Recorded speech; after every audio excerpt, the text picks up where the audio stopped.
de la Embajada de Colombia para asistir al evento y reunirnos con Petro. Y se fue una delegación, se fue Pablo Zambrano, Heriondo Roa, Cusano y Jesús González. 4, porque tú sabes que había que pagar los pasajes uno mismo.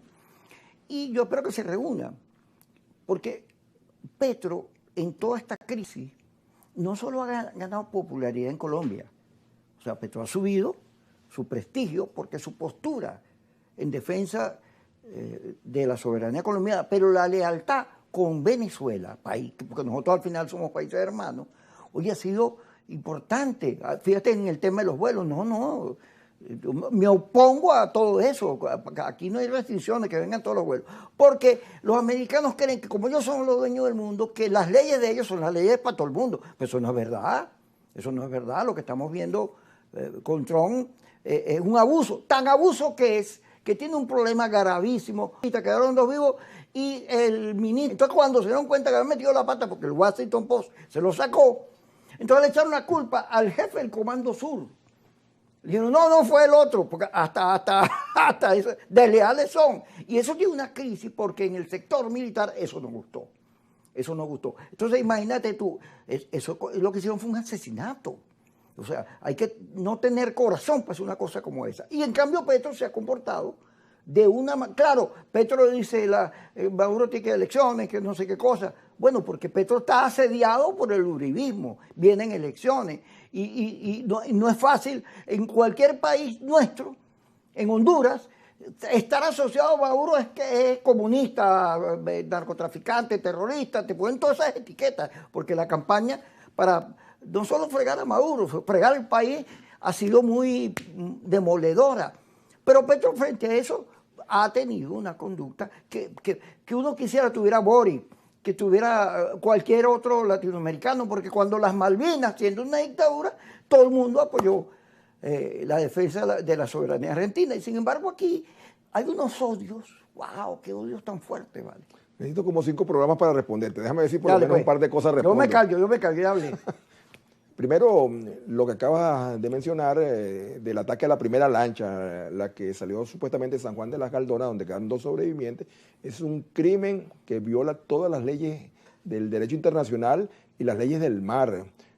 El almirante jefe de la Armada alemana en la Segunda Guerra Mundial, la razón por la cual terminó en el Tribunal de Nuremberg y terminó siendo ajusticiado es porque se negó la Armada en ese momento, por orden de él, de rescatar y apoyar a los náufragos de las embarcaciones que habían bombardeado.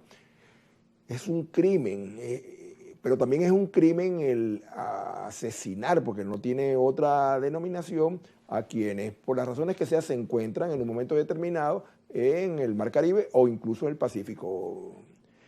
Y no solamente es un crimen, sino que además, desde el punto de vista del combate para el narcotráfico, pareciera que es absolutamente una acción inentendible. Yo leí hace poco un reportaje en el New York Times en el cual señalaba de que un experto en materia de combate con el narcotráfico estadounidense, que lo que procede en cualquier caso de eso es retener a los supuestos narcotraficantes y empezar a escalar hacia quienes son los financistas, quienes son los responsables de los cargamentos, con destruir el supuesto cargamento y asesinar a los que están haciendo el traslado. No queda absolutamente ninguna fórmula que te permita determinar quiénes son los que están detrás. Pero peor que eso, ha habido 2 sobrevivientes, distintos a los 2 que acabas de mencionar que asesinaron, estaban allí indefensos. Hubo 2 sobrevivientes, un ecuatoriano y un colombiano. Pero ambos, en lugar de retenerlos a Estados Unidos, en lugar de llevarlos a Guantánamo, a El Salvador, a Miami y someterlos a juicio, se los devolvieron a los gobiernos de Colombia y Ecuador. Y los gobiernos de Colombia y Ecuador, en el caso de Ecuador, incluso sin ningún tipo de cercanía con lo que representa Colombia o Venezuela, los liberaron porque no había absolutamente ninguna prueba contra ellos. Entonces, ¿cuál es la situación?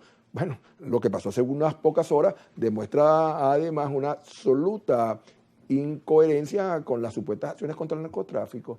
El presidente de Honduras en ejercicio, en su momento, fue acusado de traficar toneladas de cocaína hacia los Estados Unidos.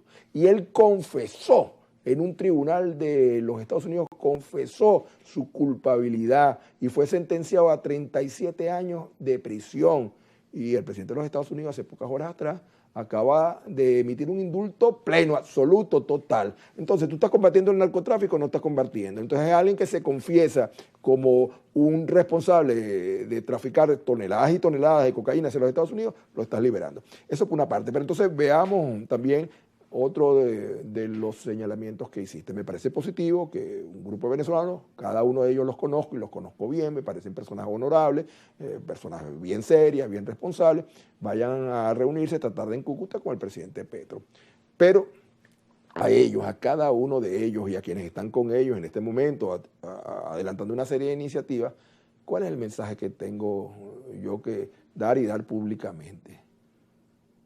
Es la inclusión lo que va a hacer posible que posiciones de esa naturaleza, que iniciativas de esa naturaleza tengan éxito. Si nos empeñamos en mantener afuera a uno u a otro de iniciativas de ese tipo, si no mostramos la capacidad de unirnos en procura de soluciones a esta situación, no va a haber ningún resultado porque solo vamos a hacer fragmentos. Aquí no hay nadie más puro que otro. Aquí no hay nadie que sea absolutamente no responsable de los errores en el quehacer político en las últimas décadas. Todos tenemos, y es una autocrítica, alguna responsabilidad, pero todos también podemos contribuir en mucho para que esta situación se supere. En el caso de la oposición no radicalizada, y los que nombraste no lo son, no pueden actuar entonces a semejanza de la oposición radicalizada. Yo pongo, en las últimas semanas he estado poniendo como ejemplo un caso de un colega tuyo, de César Miguel Rondón, que por solo haber dado una opinión que se distanciaba unos milímetros con la que proclama la oposición radical, lo lincharon él mismo. Entonces después, que ha sido un vocero con unas posiciones absolutamente distintas a las nuestras, se quejó, caramba, qué triste la polarización en Venezuela, cómo destruye prestigio. Entonces, todos nos necesitamos. Entonces los mejores deseos para Eri, para Ricardo, y fíjate que los nombro con sus nombres, para Felipe, que creo que iba, no sé si terminó yendo. Años, entonces tenía una fiesta y una cosa. El cumpleaños el mismo día que yo, por cierto, y perdóname, feliz cumpleaños a Globovisión. ¿Tú cumpliste años ayer? Claro. Sí. No me regalaste nada, no me mandaste nada. Pero es que ni sabía. Pero te hubieras Pero es que en la sesión de la Asamblea Nacional sigue la sesión de ayer, cuando allí se hizo el anuncio que yo estaba cumpliendo años y me felicitaron. Sí, pero yo no sabía por qué no me invitaste para la fiesta. ¿Otra vez? Te invité el año pasado y te fuiste sin regalo, ya estás suficiente una vez. Pero volviendo al asunto, yo quisiera felicitarte, a pesar que ya lo hice el día 1 de diciembre, a Globovisión, que cumplió 31 años junto con Globovisión a primera página. Esto es un esfuerzo extraordinario en las circunstancias actuales del país. Hacer periodismo con la calidad y la ética que los caracteriza a todos ustedes es realmente extraordinario. Así que felicitaciones. Entonces, salida de la felicitación a Globovisión. Vamos al corte. Antes de ir al corte otra vez, quienes están ya en te voy Cúcuta, a responder eso. Incluyan, no excluyan. Nadie aquí, absolutamente nadie, está exento de ser considerado y de hacer modestos aportes unos, aportes mayores otros, pero nos necesitamos todos. Cuando digo todos, voy más allá, reitero, del país político y voy al país nacional. O sea, ¿tú crees que todos incluyen a los caraquistas? Yo te dije temprano que yo soy bígamo. Soy bígamo. Sí, ya. Yo soy de los Tigres de Aragua y los Navegantes del Magallanes.